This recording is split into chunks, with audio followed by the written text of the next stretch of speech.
Good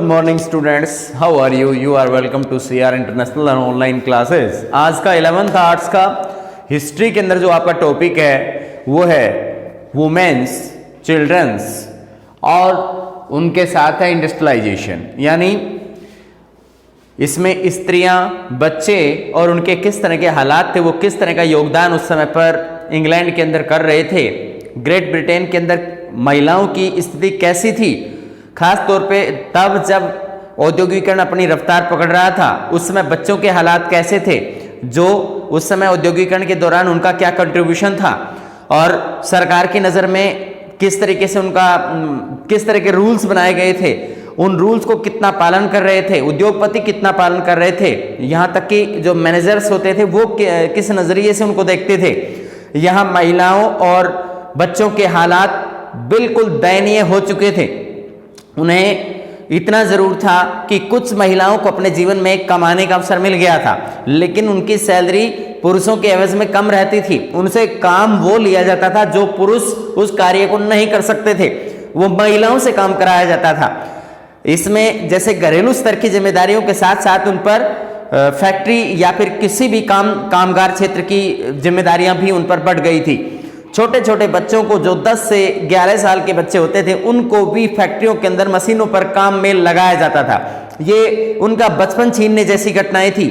बच्चों को जो पढ़ने लिखने की एज होती है वो उनके काम उनको कराया जाता था और बाल श्रम का बहुत बड़े पैमाने पर इस्तेमाल हो रहा था।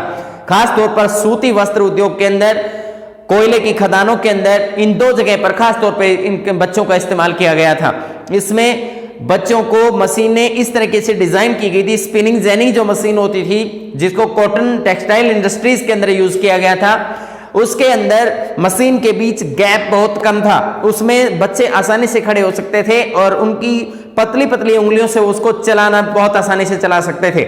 लेकिन बच्चे तो बच्चे होते हैं, वो अब अगर उन्हें कभी नींद आ जाती है तो हो सकता है मिस हैपनिंग के दौरान उनका हाथ कट जाए या फिर वो मशीन पर गिर पड़े, उस दौरान उनकी डेथ हो जाए। तो इस तरह की घटनाएं आम होती थी। बच्चों के साथ इस तरह का रूल्स जैसे जब किया जा रहा था, इस तरह की बात मतलब व्यवहार उनके साथ चल रहा था, तो कुछ जैसे जागरूक लोगों ने इसके खिलाफ आवाज उठाई, उसके लिए आंदोलन वगैरह चले। तो बच्चों के लिए इस तरह के रूल बनाए गए कि भाई 12 साल से कम आयु के बच्चों को नहीं लेना है। फिर बाद में 15 साल तक के बच्चों को धीरे धीरे किया गया। इंडिया में भी अब जैसे 8 से 14 साल तक के बच्चों को कोई भी काम में नहीं लगाया जा सकता है। और आज क्या इंडिया में बाल श्रम रुक गया है? बाल श्रम अब भी जारी है।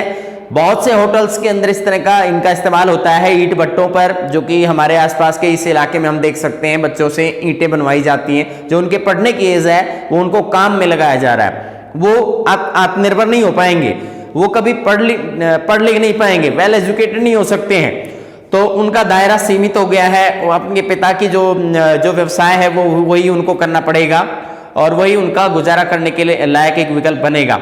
उस समय पर महिलाओं को बारीक से बारीक काम देने की कोशिशें होती थी। खासतौर पर जो प्रदूषण जनित क्षेत्र होता था वहां पर महिलाओं को लगाया जाता था और उन्हें सैलरी पुरुषों के एवज में कम मिलती थी। इस प्रकार इस तरह के टॉपिक को हम आगे बढ़ाएंगे। ये आपका स्टार्ट होता है यहाँ पर लाइफ ड्यूरिंग इंडस्ट्रियलाइजेशन, औद्योगिकरण के दौरान जीवन, उनके किस किस तरह का पड़ाव जो था लोगों को झेलना पड़ रहा था उसको देखिए। वुमेन्स वर एक्टिवली इन्वॉल्व्ड। इंडस्ट्रियलाइजेशन की प्रोसेस के अंदर, औद्योगिकरण की प्रक्रिया में महिलाओं का योगदान सक्रिय था। वो भी कंधे से कंधा मिला करके काम कर रही थी। ऐसा नहीं था कि पुरुषों का वर्चस्व रहा हो। पुरुषों का अगर वर्चस्व था भी तो महिलाएं भी कम नहीं थी। काफी संख्या में महिलाओं को रोजगार दिलाया गया था।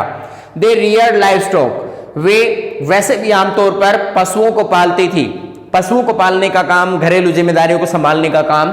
गैदर्ड फायरवुड, लकड़ी के जलावन के लिए, यानी जलावन के लिए लकड़ी इकट्ठा करती थी वन क्षेत्र से।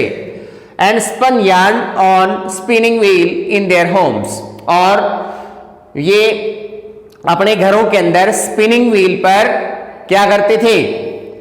ये धागा काटने का काम करते थे। इसका सीरियल नंबर हमें बदलना पड़ेगा क्योंकि ये जो पॉइंट है 1 ही है। इसके बाद हम आगे बढ़ेंगे। ये 2 नंबर हो गया है, ये 3rd नंबर है, ये 4th है, ये 5th है, ये 6th है और ये 7th है। इस प्रकार ये आगे बढ़ेंगे हम इसमें। ये आपका टॉपिक था। इसमें पशुओं को पालने का काम, घरेलू जिम्मेदारियों को संभालने का काम, लकड़ी की जो जलाने के लिए लकड़ी इकट्ठा करने का काम वन क्षेत्र से महिलाओं का रहता था, और स्पिनिंग व्हील पर जो सूत काटने का काम भी वो अपने घरेलू स्तर पर किया करती थी। इस तरीके से कितनी महत्वपूर्ण भूमिकाएं महिलाएं उस समय योगदान कर रही थी। इसके अलावा earnings of women and childrens were necessary to supplement men's meagre income.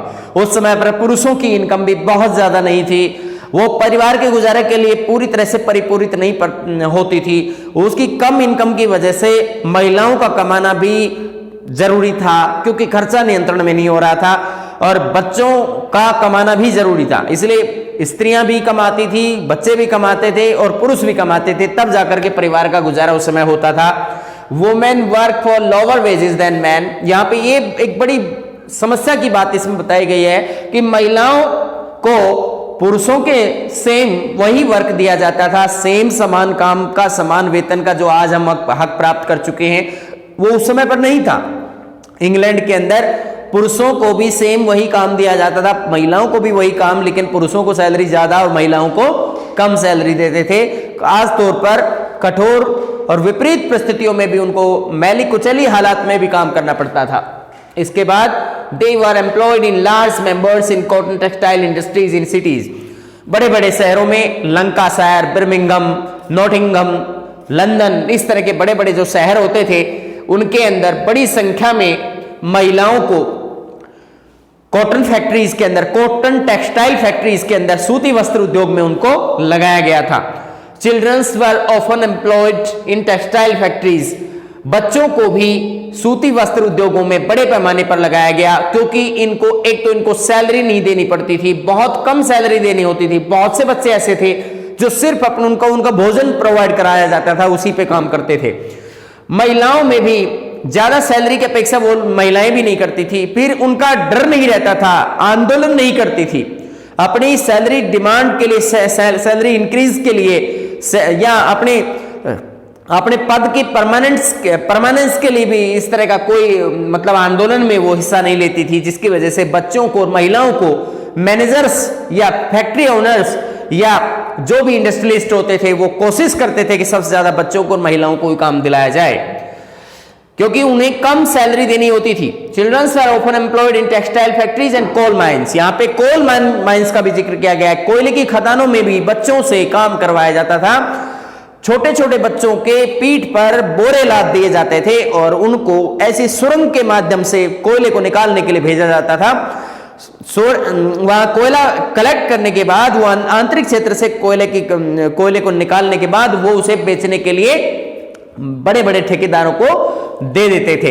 यहां पर सिर्फ निकालने का काम उनसे कराया जा रहा है, मामूली सी उनको सैलरी दी जा रही है। कम ऐसी जहां पर जगह भी बहुत कम है, दम घुटने जैसी परिस्थितियों के अंदर बच्चों को वहां पर अंदर सुरंग नुमा क्षेत्र के अंदर जाना पड़ता है, वहां से कोयले को कलेक्ट करके बाहर लेके आना पड़ता है, फिर बाहर इकट्ठा जो कोयला है उसको लेकर के बड़ा ठेकेदार किसी को उसे बेच देता है और उन्हें नाम मात्र की सैलरी उन्हें मिलती है। Factory managers considered child labour to be important training for future factory work. यहाँ जो भविष्य का जो फैक्ट्री का काम था या कारखानों का जो काम था वो उसके लिए जरूरी मानते थे कि बच्चों को उसमें बाल श्रम के रूप में इस्तेमाल किया जाए या बच्चों को श्रमिकों के रूप में इस्तेमाल किया जाना उनके लिए जरूरी था, क्योंकि सिर्फ और सिर्फ वजह यह थी कि बच्चे आंदोलन नहीं कर सकते थे, अपने अधिकारों के बारे में उन्हें कोई इतनी जानकारी नहीं थी। जिस तरह से महिलाएं आवाज बुलंद नहीं कर सकती थी, बच्चे भी बुलंद नहीं कर सकते थे और बच्चों के साथ जैसे मन चाहा वो व्यवहार सख्ती से सख्ती पेश कर सकते थे और बच्चे काम को बड़ी फुर्ती से भी करते थे। ये भी उनका जो कार्य कुशलता और चपलता बड़े मैच्योर लोगों से भी ज्यादा होती थी। ये आपका जो टॉपिक एक बार फिर से हम रिवाइज करेंगे।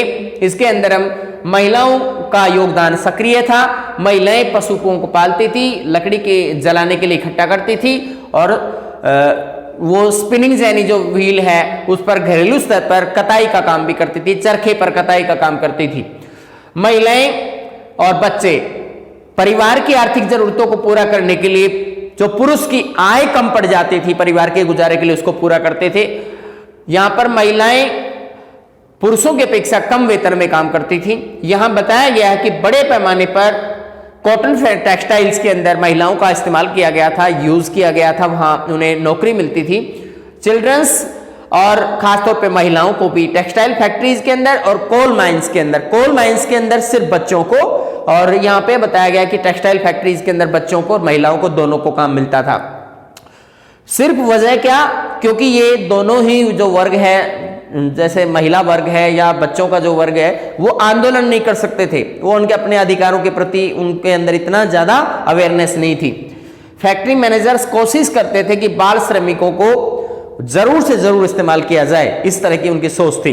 तो इसमें हमने देखा कि उनके हालात बहुत अच्छे नहीं थे, लेकिन फिर भी इंग्लैंड के अंदर जब औद्योगिकरण की शुरुआत हुई तो इनके प्रति कोई हमदर्दी इन्हें नहीं थी, लेकिन ज्यादा से ज्यादा मुनाफे की होड़ वो देखना चाह रहे थे। मुनाफा चाहिए उद्योगपतियों को, सिर्फ अपने मुनाफे तक उन्हें मतलब था। लोगों के हालात कैसे हैं, विपरीत परिस्थितियों में वो काम करने को मजबूर हैं। उन्हें बच्चों को भी जब वो काम बराबर कर रहे हैं तो उनको सैलरी मिलनी चाहिए, और जो महिलाएं काम कर रही हैं उनको भी बराबर की सैलरी उनको दी जानी चाहिए। शोषण जो आर्थिक शोषण है उसको खत्म करने जैसी कोई जरूरत पर ध्यान उस समय नहीं दिया गया है। तो महिलाओं के बच्चों के हालात जो है औद्योगिकरण के युग में बहुत खराब थे। महंगाई बढ़ रही थी, रहने की व्यवस्था खराब थी, झुग्गी झोपड़ियों में शहरों में रहना पड़ता था। देहात ग्रामीण इलाकों से दूर दराज के क्षेत्र से आकर के बच्चे और महिलाएं फैक्ट्री के इर्द गिर्द कहीं बस जाते थे, और वो बहुत ही दुर्गंध युक्त क्षेत्र होता था जिसमें साफ सफाई का कोई खास ख्याल नहीं रखता था। लाइटिंग की भी प्रॉपर व्यवस्था नहीं होती थी। इस प्रकार ये आपका टॉपिक कंप्लीट होता है। Thank you.